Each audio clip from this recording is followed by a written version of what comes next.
Olá, olá. Boa noite, pessoal.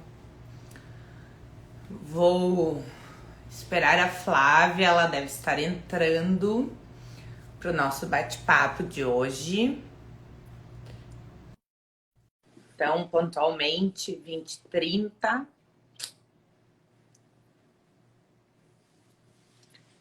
oi, Olá, boa Flavinha, tudo noite. Tudo bom? bom? Boa Boa noite. noite. Muito obrigada por ter aceito o convite, minha amiga.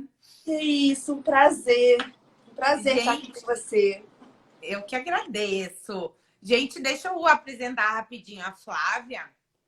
Então, a Flávia é minha amiga já mais ou menos desde 2013, por aí, que a gente se conheceu, em função de ela estar publicando o Guia da Economia Comportamental. Depois eu até vou disponibilizar para vocês, que tem download gratuito. E na época eu estava fazendo o curso da Vera Rita, e a Vera Rita acabou intermediando que a gente se conhecesse. Então, nesses 7 anos, a gente teve alguns projetos juntos, a gente sempre manteve contato. E como alguns devem ter acompanhado, eu comecei um curso há umas 2 semanas, 3 semanas, né, Flávia? Que é um curso de extensão, que a Flávia é a professora titular do projeto dela. E eu tô simplesmente apaixonada, porque eu tô revendo alguns conceitos que volta e meia eu compartilho aqui. Também tô aprendendo muito, muito, muito. E a Flávia, eu já vou deixar ela se apresentar um pouquinho, mas para mim ela é uma das referências dentro da área de economia comportamental hoje. E eu digo referência porque principalmente ela coloca em prática, então ela faz muita consultoria gerencial, muitos projetos legais em cima daquilo que muitas vezes a gente olha mais na teoria e não olha tanto na prática. Então, Flavinha, bem-vinda de novo. Eu quero que tu se apresente um pouquinho para o pessoal te conhecer. Obrigada, Fê. Na verdade, assim, é um prazer a gente estar falando mesmo, né? A gente sempre conversa muito sobre esses temas aí, nos momentos que a gente teve a oportunidade de se encontrar. É muito gostoso, porque mesmo a gente longe, a gente teve a oportunidade de falar diversas vezes e sempre manteve esse contato. Já chamei ela para participar também do economiacomportamental.org, né? A gente fez toda uma movimentação aí de uma pós nessa área. E aí, falando um pouquinho sobre mim, e como eu cheguei aqui, porque na verdade a minha trajetória é um pouco diferente. Eu fui para a área privada, sou formada em economia aqui na UNB, hoje estou aqui em Brasília, e eu fui para a área privada. Só que em 2011 eu tomei a decisão de sair, largar tudo na área privada para fazer um mestrado em Behavior Economics. E eu cheguei lá achando que era muito menor do que realmente é. E aí eu me apaixonei ainda mais pela área, vi muito mais elos com a área privada do que eu já trabalhava. E foi aí maquinando, né, como aplicar na prática agora e depois que eu voltei. Quando eu voltei, eu percebi que as pessoas conheciam muito pouco do tema aqui, praticamente nada.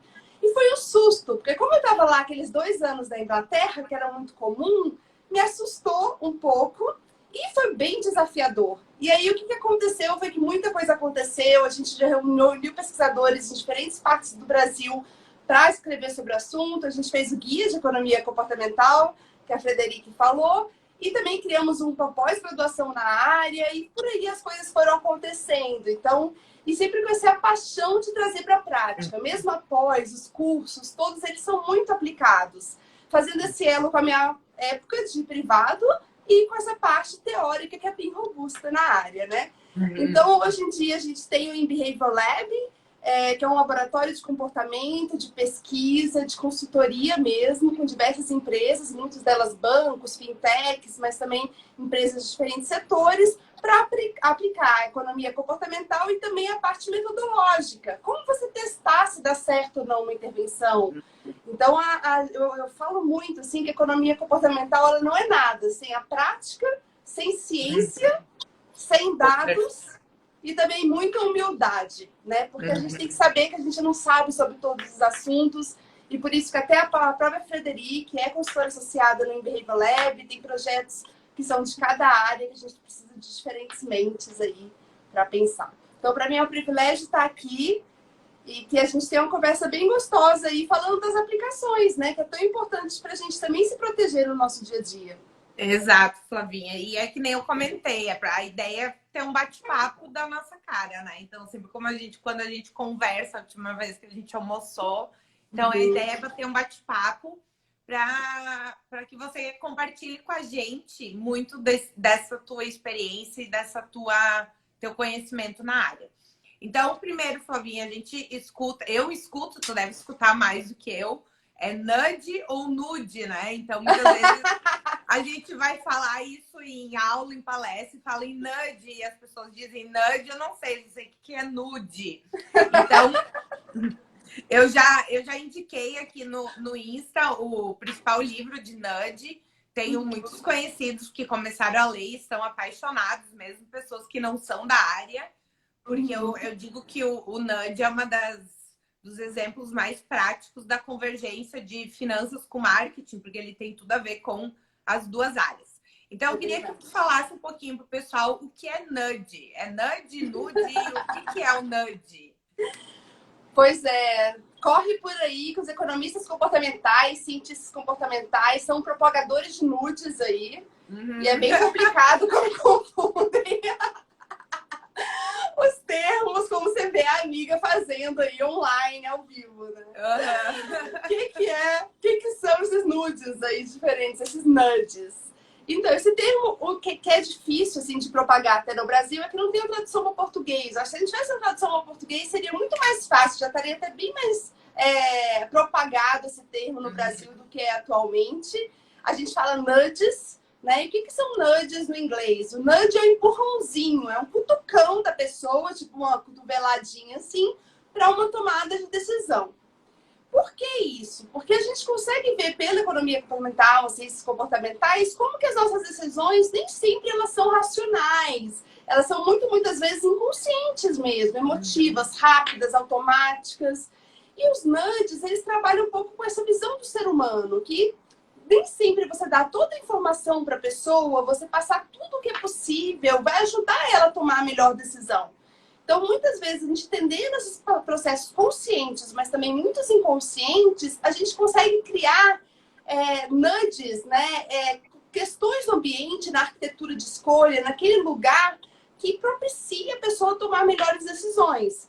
Então, os nudges eles podem ser criados tanto para sustentabilidade, para jogar lixo no lugar certo, para políticas públicas, para pagamento de imposto, economia de energia, mas ele pode ser extremamente utilizado na área de finanças e tem sido usado.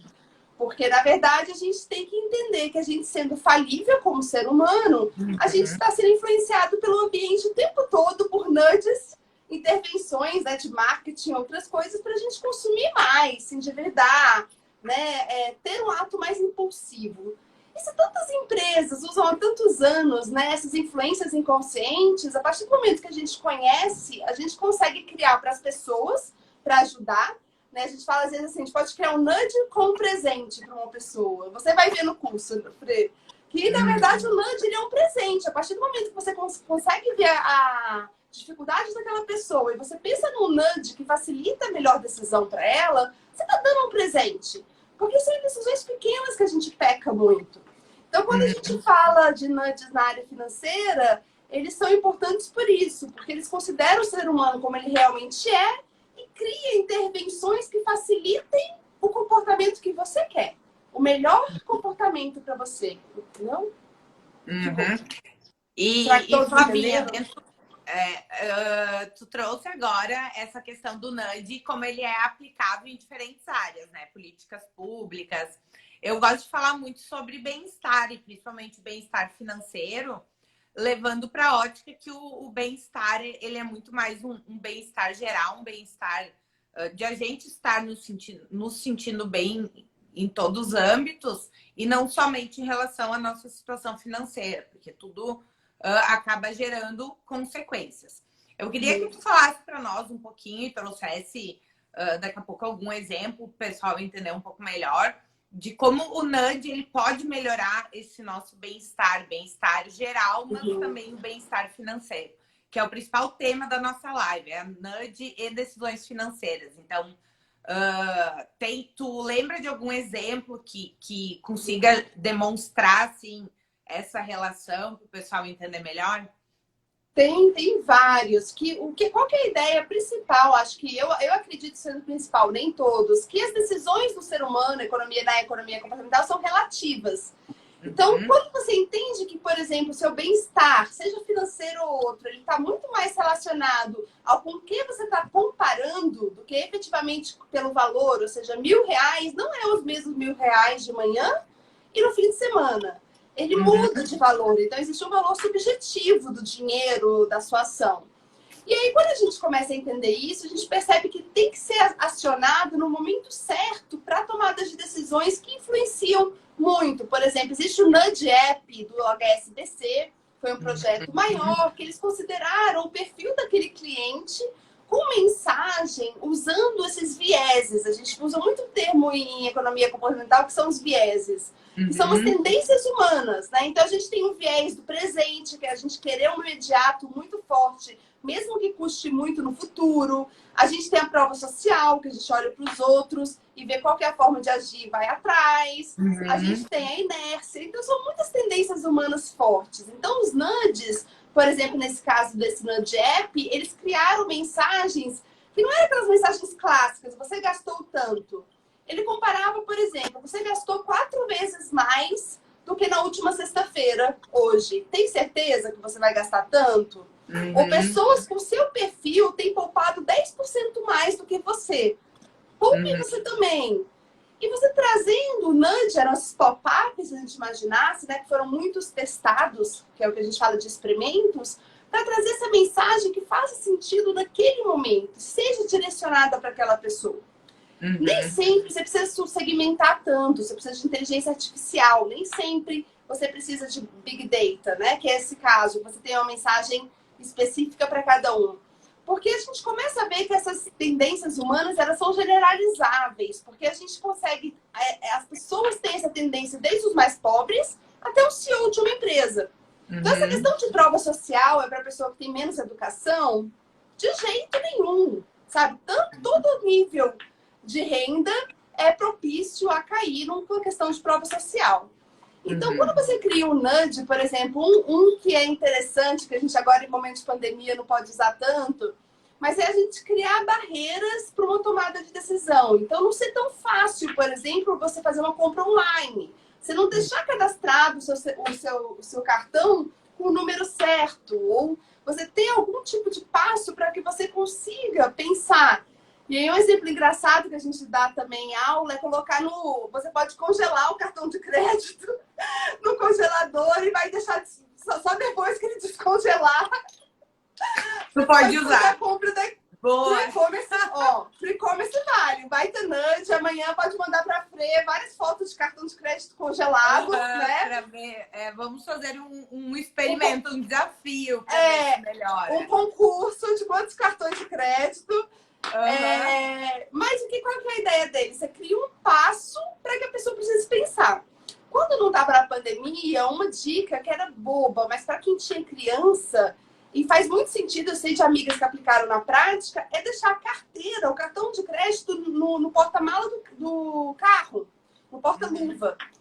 Quando desce para o shopping para o filho. Por quê? Porque o filho começa a chorar, você fica desesperada, né? Quer um presente, quer isso, quer aquilo.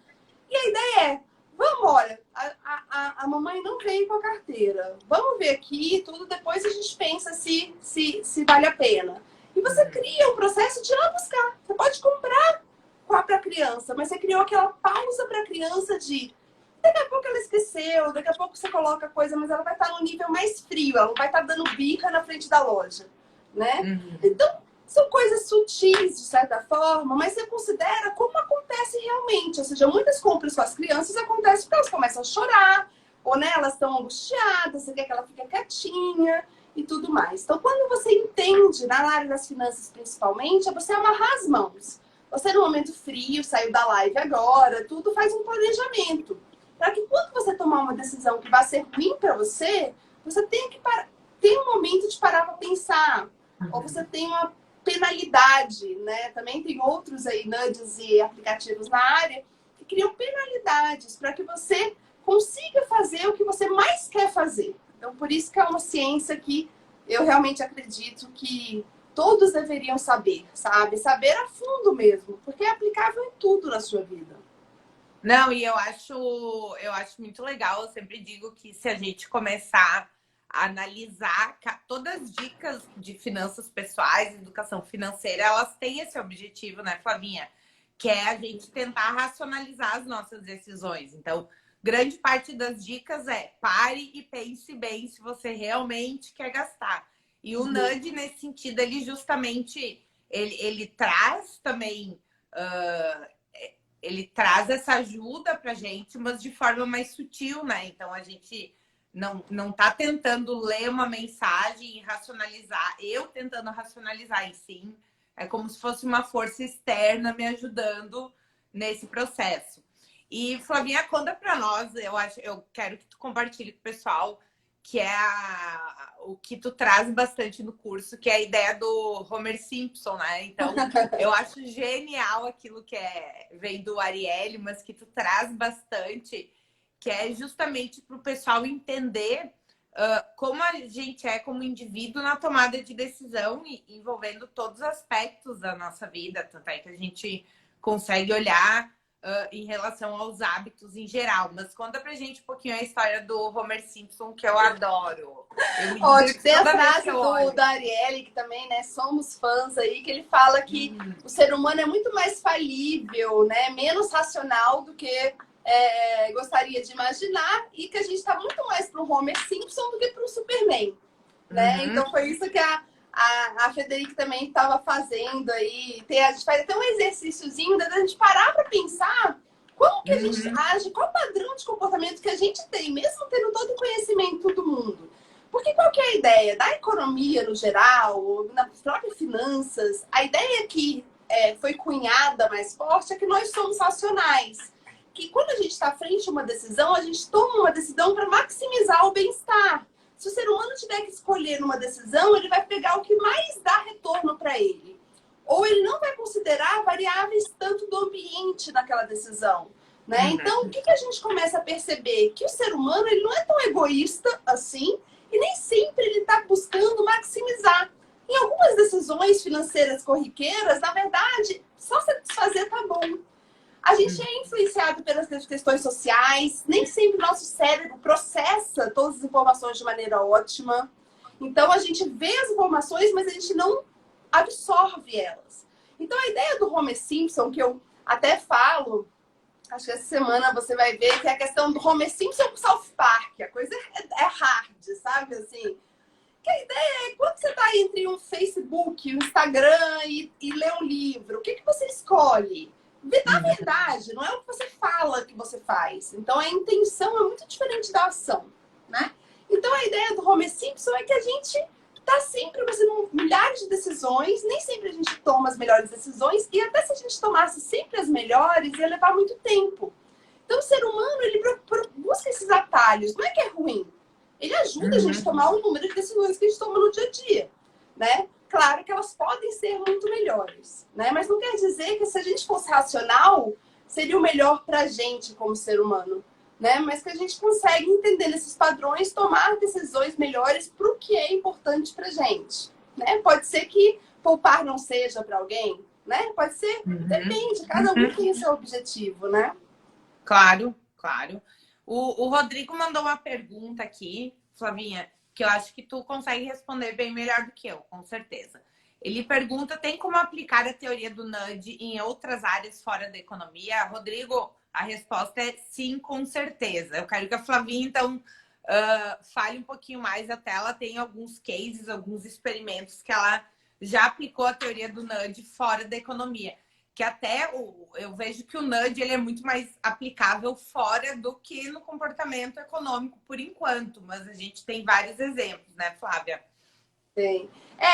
Porque, na verdade, quando a gente fala de economia comportamental, né, finanças, a gente pensa que só está falando de dinheiro, mas a gente está falando de decisão humana. Então, por exemplo, um dos experimentos, dos projetos que a Fre conhece foi da Heineken. A gente trabalhou junto com a Heineken para incentivar. Qual que é o problema, né? As pessoas que bebem dirigem. Então, os motoristas chegam num bar e eles têm várias influências para beber. Então, como é que você entende quais são essas influências, mapeia essa jornada e fala assim, cara, não para uma pessoa hipotética, para um ser humano como eu, como é que você cria incentivos para aquela pessoa parar e não beber? A gente sabe que a gente não como é que chama? Teórico. A gente sabe que a gente chega cansado numa sexta, num happy hour, tudo que você quer, um chopp. É, né? A recompensa da semana, né? Pressão, exatamente, pressão dos amigos, eu mereço. Tipo, não vou achar ninguém, tem o Waze, né? Tem tantas justificativas. Então a gente criou. Ai, que lindo, gente. Ele é demais. Veio dar o ar da graça para variar. Super bem-vindo, fica aí com a gente. E aí, qual que é a ideia? A gente criou incentivos na arquitetura do contexto do bar para que os motoristas parassem para pensar antes de beber. A ideia não era falar, você não pode beber. Porque se você falar isso para você, para um adulto, ele vai falar, eu bebo quando eu quiser, agora, em que momento eu quiser. Então, a ideia do nudge, ele é mais sutil. Então, por exemplo, esse nudge tinha o juramento do motorista, que ele pegava e assinava um juramento. O juramento do motorista é, eu estou dirigindo e não consumirei bebidas alcoólicas.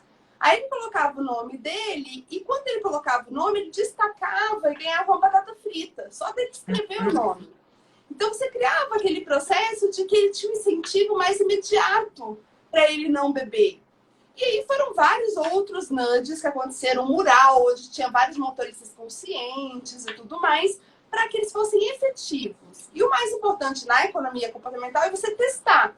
Então, por meio de um experimento, a gente fez esse teste de não ter os nudges num bar, ter o nudge do bar simultâneo, uma semana antes não ter o nudge, ter o nudge, a gente viu que só com os nudges diminuiu 25% os motoristas que bebiam e dirigiam.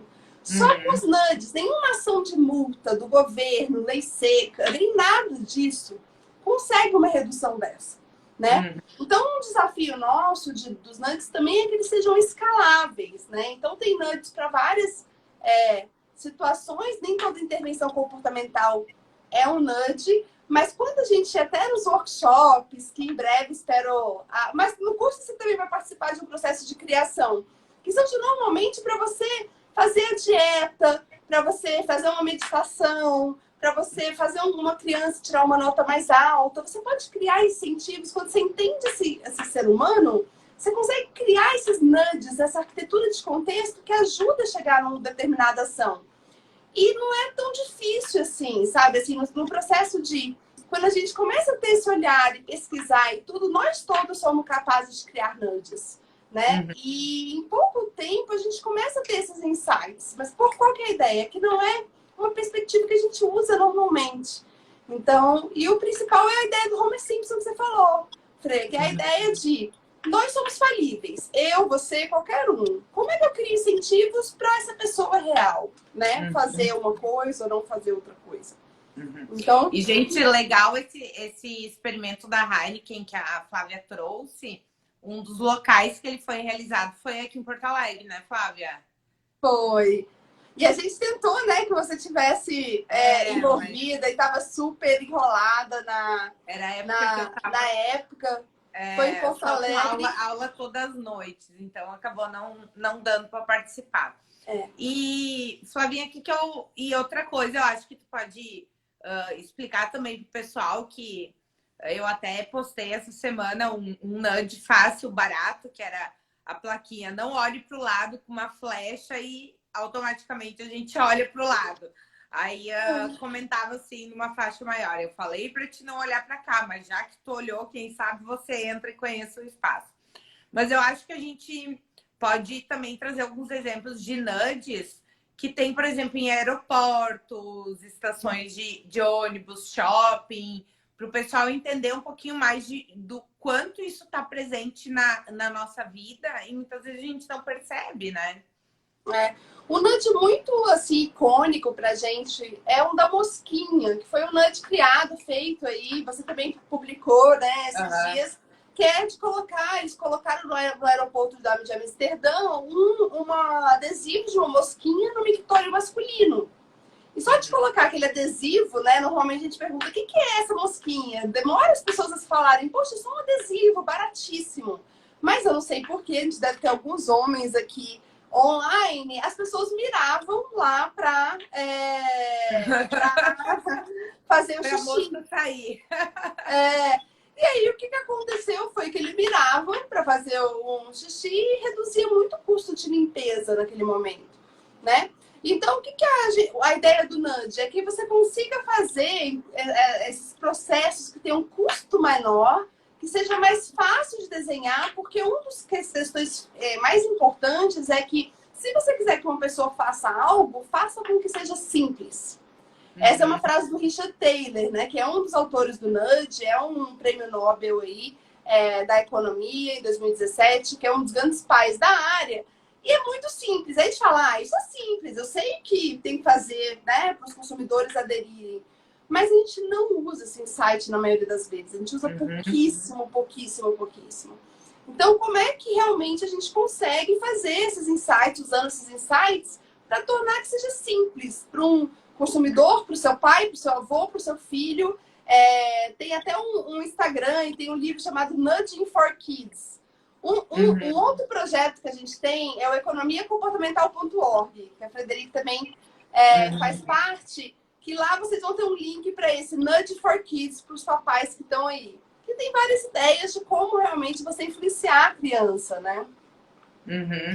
E eu acho também a gente pode pensar simples setas, então, em estações de trem, metrô, indicando que desce do lado direito, num canto da escada tu desce, no outro tu sobe. Então, simples sinais acabam sendo nudges, que é justamente para atalhar uma decisão, para dar um empurrãozinho.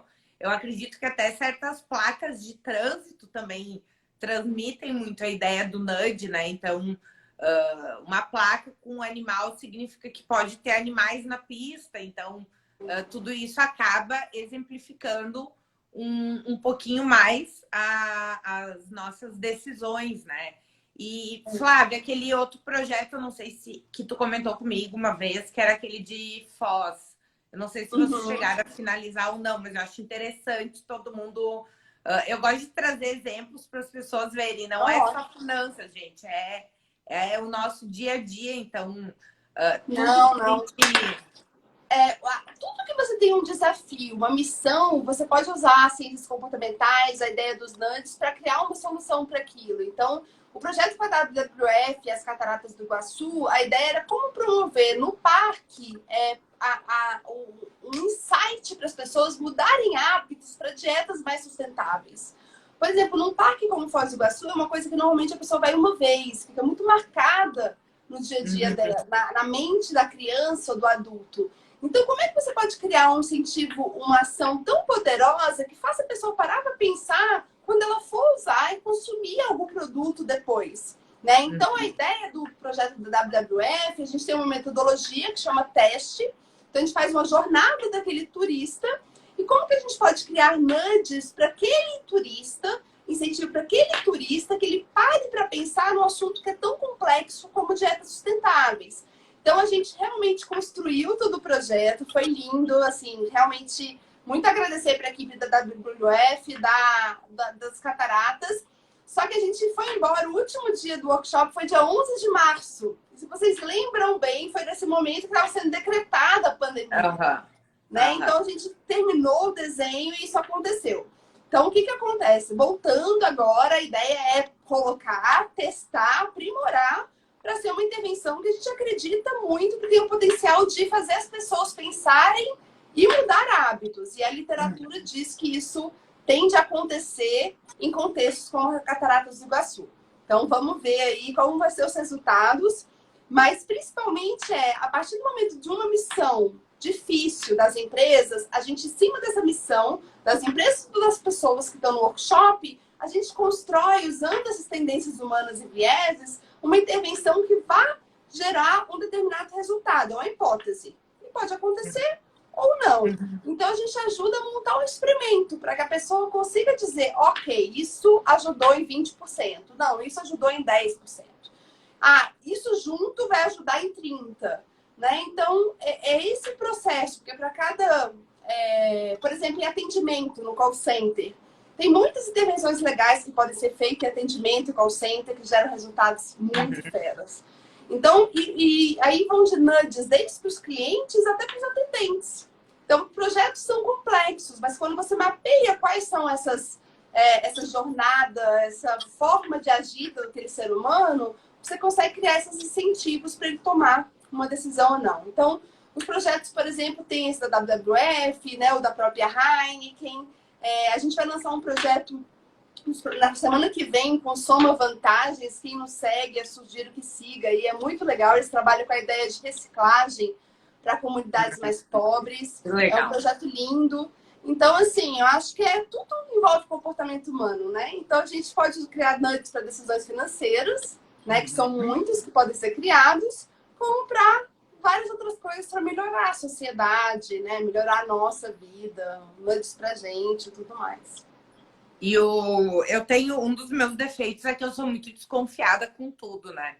E ao longo dos anos a gente vê que tudo aquilo que foi criado para ajudar a sociedade, para ajudar o indivíduo, quando essas técnicas demonstram um resultado positivo, tem várias empresas ou marcas que acabam usando isso também para o lado negativo, né, Flávia? Então, eu acredito que a gente está falando até agora só de coisas legais, de nudges, mas acaba também criando muitas armadilhas para as pessoas. Então, muitas vezes a empresa ela pode gerar nudges para incentivar também, ao invés de incentivar o bem, incentivar uma racionalização de decisão, ela também pode criar nudges para incentivar uma compra por impulso.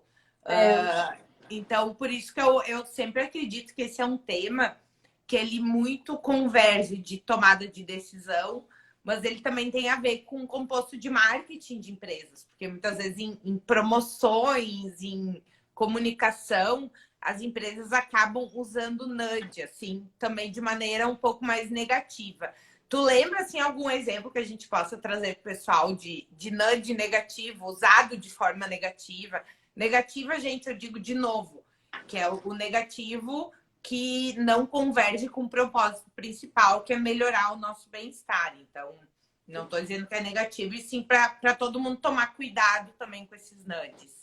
Não, são milhares. E uma das questões que a gente está falando aqui de criar nudges, mas quando você estuda essa área, você detectar nudges que estão sendo feitos para você. Na verdade, tão valioso quanto é você conseguir entender o que está sendo feito e que nossa decisão não está sendo racional, não está sendo puramente da sua cabeça. Você está sendo influenciado por aquilo. E você detecta e você consegue melhorar a decisão. Então, assim, na área, a gente tem outro termo que a gente usa que é sludge. Tem um S igual o nudge, que é o quê? O que é o sludge? Essa escorregada. E são os nudges que são pro mal. Então, por exemplo, para vender uns seguros, tu lembra? Tem vários, mas lembrando de um aqui, é você falar, poxa, as pessoas que não compraram esse seguro tiveram que pagar 10 mil reais quando elas tiveram problema de saúde viajando. Aí coloca lá, 10 mil reais. Você está disposto a pagar 10 mil reais se você tiver algum problema na sua viagem? Gente, isso faz as pessoas fazerem, mudarem uma decisão. Não quer dizer, porque não está falando a probabilidade daquele acidente acontecer, mas ele está falando da Maria que teve que pagar 10 mil reais. O que a gente estuda nas ciências comportamentais? É que eles testam muito, né? O Booking usa muito nudges com a questão de hospedagem, milhares, que é aqueles últimos quartos, 5 pessoas pegaram e reservaram nas últimas 6 horas. Todos esses processos eles são extremamente testados, entendeu? Por exemplo, aí você deixa lá no Booking, né? Quem já reservou uma hospedagem, você deixa lá vários hotéis que estão esgotados. Para quê? Não ajuda o consumidor. É só para fazer as pessoas correrem, criarem uma ação do tipo, tem que pegar e reservar o hotel naquele outro lá específico. Então, nem sempre exatamente essas empresas que estão para nos ajudar, né, elas criam estratégias aí que podem ser muito prejudiciais para a gente. Então, essa, entre várias outras, são empresas que têm áreas voltadas para a economia comportamental. Então, seja Booking, Airbnb, por exemplo, Amazon, Netflix, Google, toda essa área está muito difundida. Nubank, eu estava agora numa aula e já tive lá no Nubank, né? E eles mesmos publicaram um texto nosso e fala de economia comportamental. Por quê? Porque a cultura do Nubank está muito envolvida com a ideia de economia comportamental, de ciências comportamentais. Eles fazem muitos testes. Então, a ideia de design que eles trabalham é muito voltada para ciências comportamentais. E por isso que ele consegue atingir o número de clientes, né? O número de... a extensão do alcance que ele consegue quando ele consegue ver o ser humano e o cliente, o consumidor, o que ele realmente precisa, né? Então, são vários exemplos aí que a gente espera, por exemplo, no bem, que esteja usando para o bem, mas, de certa forma, a gente tem que conhecer, já que todas as empresas estão usando. E a gente pode se precaver ou criar melhores aí pra gente.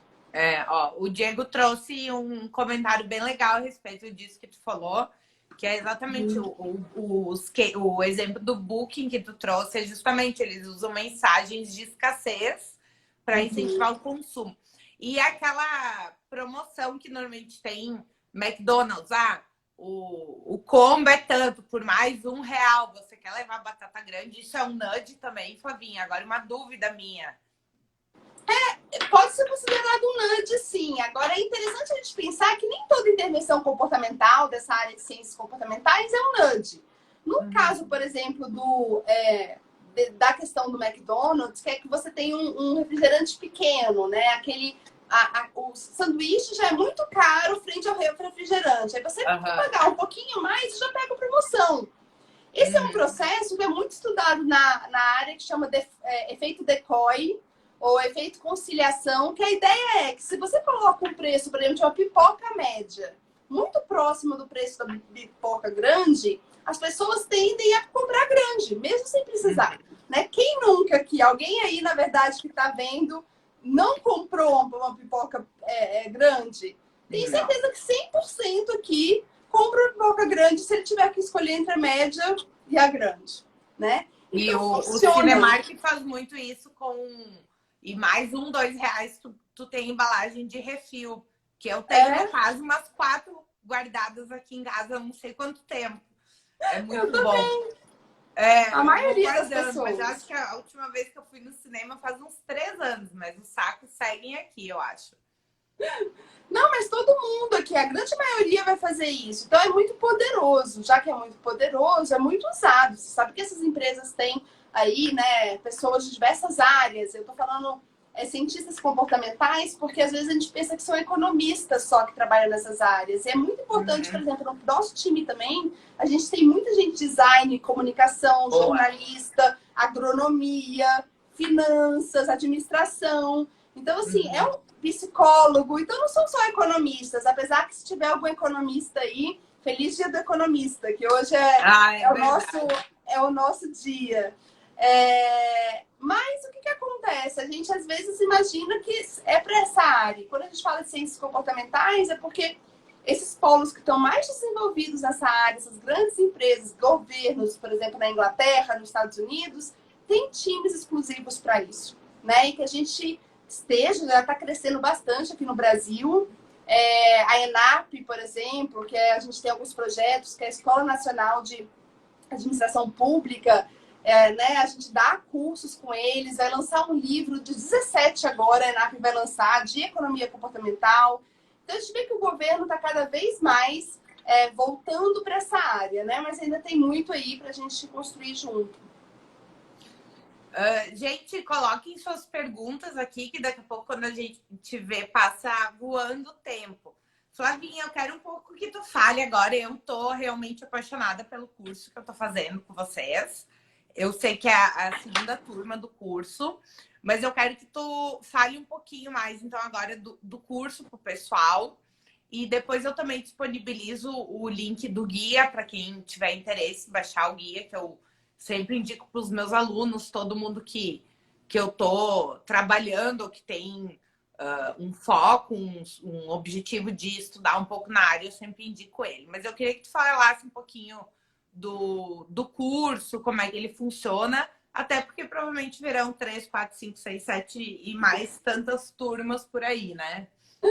Ai, que legal! Então, esse curso que a Frederica está fazendo é o curso de Ciências Comportamentais Aplicadas. Foi um curso que a gente criou aí, a gente já tem a experiência online um pouco dos últimos anos nessa área, até porque tinha muito pouco professor que ficava numa determinada região, então a gente tinha professores aí do mundo todo dando aula no MBA de Economia Comportamental. E a gente pegou muito do conhecimento aí dessa parte online. E muito rápido, com a pandemia, a gente criou um curso que começou no dia 14 de abril de Ciências Comportamentais Aplicadas. E foi, assim, foi muito melhor do que a gente imaginava. Foi assim, um grande motivador, eu falo para a equipe da Behavioral Lab e outras pessoas, da pandemia. Sabe quando você fala assim, cara, dá aquela esperança mesmo? Assim, foi uma turma tão incrível e os desafios que foram criados, foi muito forte para a gente isso. E aí o que aconteceu é que a gente criou a segunda turma, que começou agora, e vai ter, né, já tem o planejamento aí da turma 3, e esperamos dar sempre, porque a gente acredita que as mais diversas áreas conseguem trabalhar com isso, que a ideia é mostrar quais são os motores de decisão individual, mas organizacional, quais são as tendências humanas e como colocar em prática. Então, a gente fala de mais de 40 cases, mostrando realmente, na real, as pessoas quando aplicaram, qual foi o resultado que foi gerado, né? E eu acho que é muito essa parte dessa reflexão que a gente vai estar sempre junto, né? A Frederica já sabe bastante do tema. É um prazer tê-lo lá com a gente. A gente sempre tem muita coisa para aprender. Nunca o que a gente sabe é o suficiente, é o bastante. Convidada super especial. Fiquei muito feliz de ter você lá com a gente. E a ideia também de estar com essa turma também está muito gostosa, né? Tem pessoas extremamente experientes, pessoas de vários lugares e áreas, e professores, executivos, e pessoas que estão mais novas. Então, assim, é um aprendizado incrível que a gente fica muito feliz de participar. Então, a ideia do curso é a gente tanto dar a teoria, quanto as pessoas se interagirem, fazerem coisas juntas. Então, cria também um grande network. E no final tem um grande desafio aí que os grupos vão desenvolver. Na primeira turma foi relacionado à Covid, eu imagino que nessa vai ser também. E as ideias foram muito, muito legais. Então, muito da Behavioral Lab, do que a gente imagina, né, na parte de Academy, é essa parte de você ter um desafio, você aplicar ao longo e logo depois, para que você fique registrado mesmo que você consegue.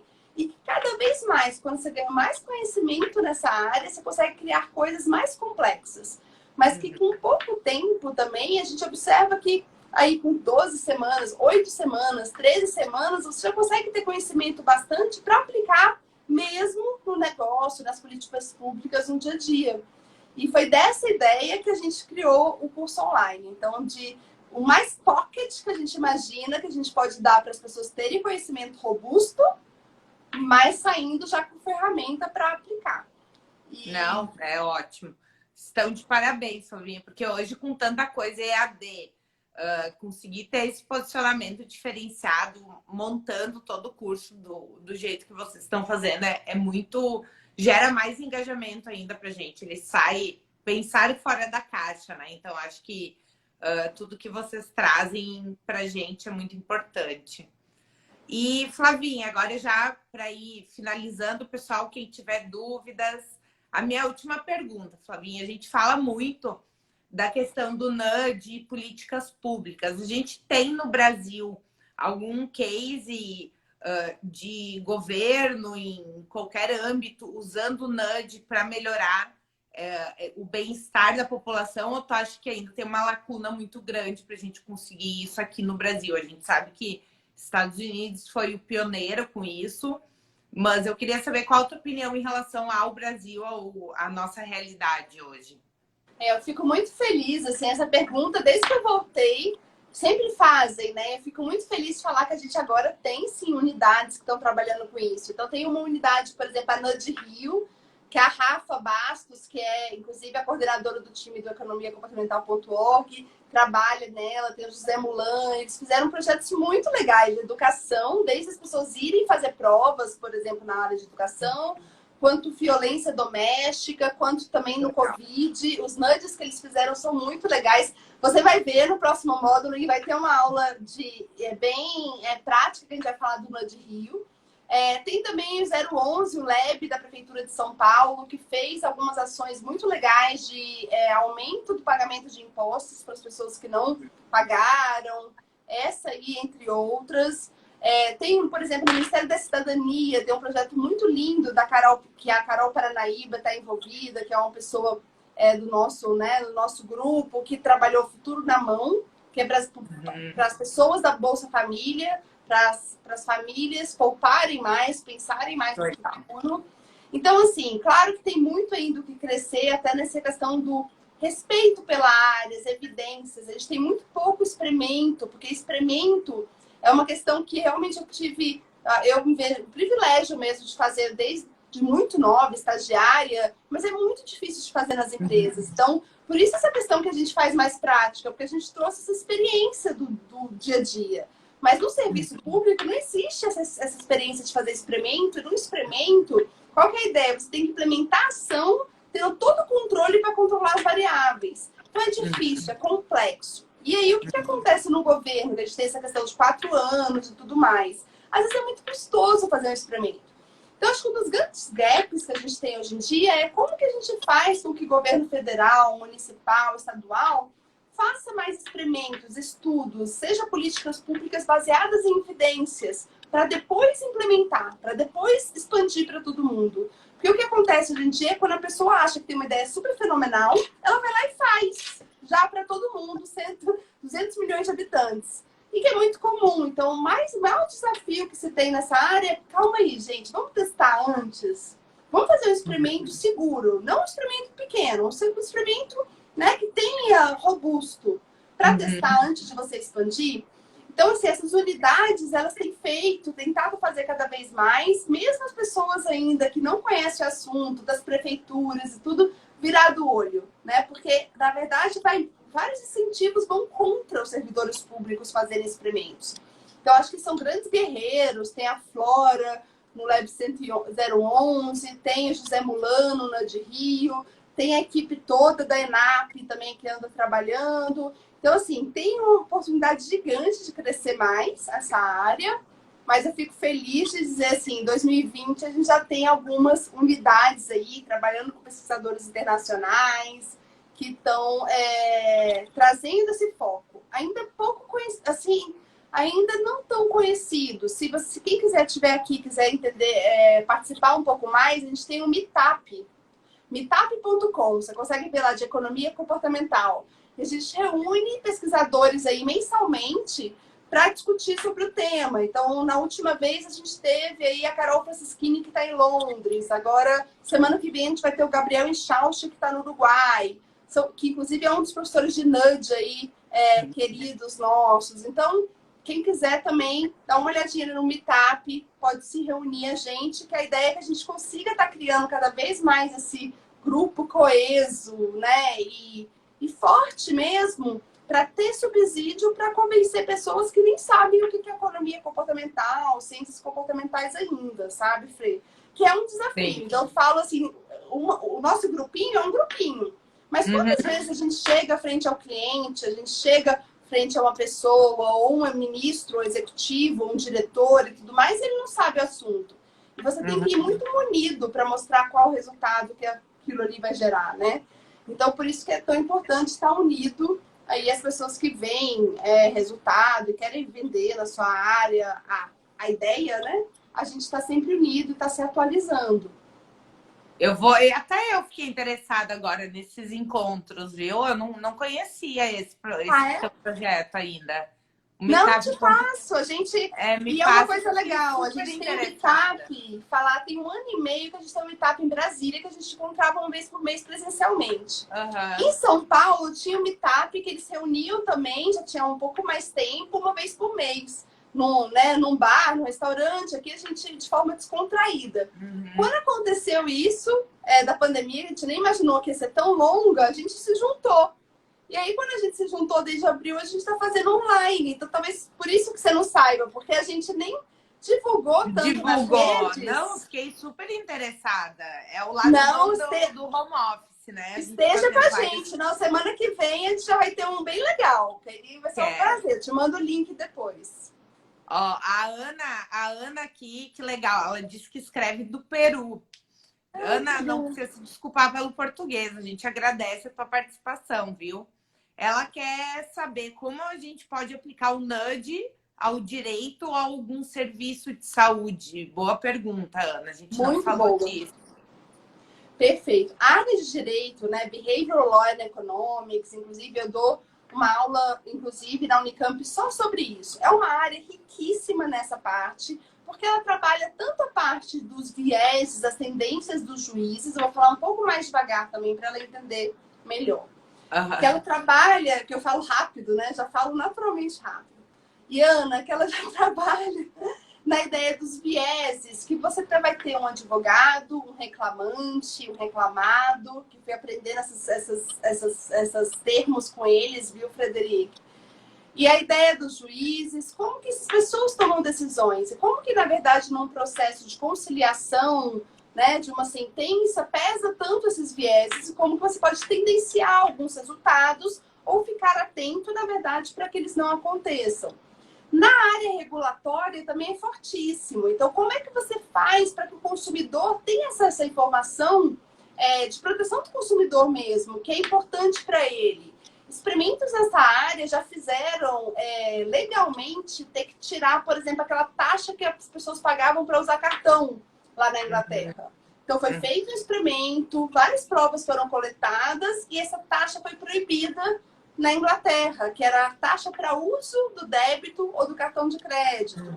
Então, assim, a parte do direito tem toda uma área e muita coisa sendo criado. Além dessa parte de simplificação, de regulação, você consegue trabalhar um pouco o desenviesamento, que é como você trabalhar os seus próprios vieses, porque a gente traz uma lente para o mundo, quando a gente vê o mundo, com as nossas percepções. Então, a gente procura o viés da confirmação, a gente procura no mundo coisas que confirmem o que a gente já acha, o que a gente já tem de proposta.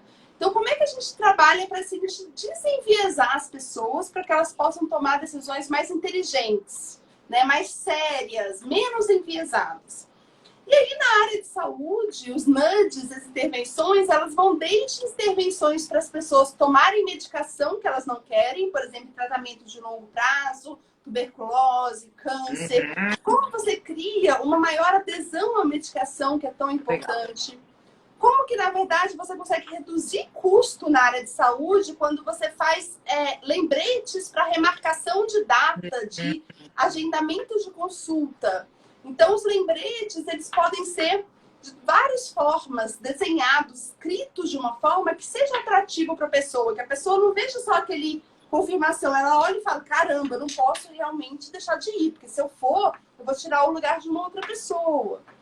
Na área de saúde também, agora a gente vai ter um time, né? O Cassius está liderando ali na OMS para o Covid. Então, são 22 especialistas em economia comportamental, em ciências comportamentais, reunidos para criar intervenções aí na área de saúde para adesão das políticas, né? Para adesão das ações de prevenção. Então, acho que ainda vem coisas mais legais aí sobre o Covid, que a gente vai estar acompanhando junto os resultados. Mas, Ana, respondi? Ficou mais claro? Conseguiu entender?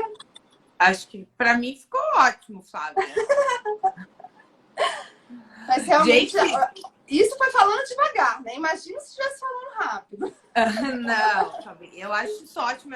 Tu falando, eu ainda me lembrei que eu tenho o plano da Unimed. Então, às vezes, a Unimed manda um SMS. Ah, você ainda tem exames que o médico solicitou e você ainda não fez. Então, eles voltam e meia mandam uns lembretes, assim, bem no estilo nudge que tu disse. Flavinha, então, estamos chegando ao final. Queria agradecer muito, muito, muito a tua presença. Além de aprender contigo há 7 anos, desde que a gente se conhece, acho que tu trouxe uma baita bem gaúcho mesmo, mas tu trouxe uma super contribuição aqui pro meu Instagram. Então vai ficar gravada a live, eu tenho certeza que tem um pessoal que vai assistir depois, que não conseguiu assistir hoje.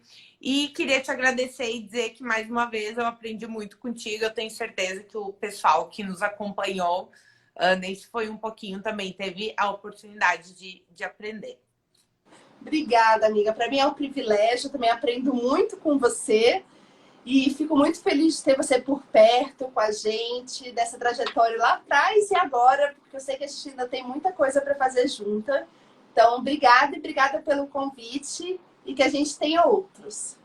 Temos. Beijo, amiga. Beijo, tchau, tchau. Boa noite. Tchau, boa noite, pessoal.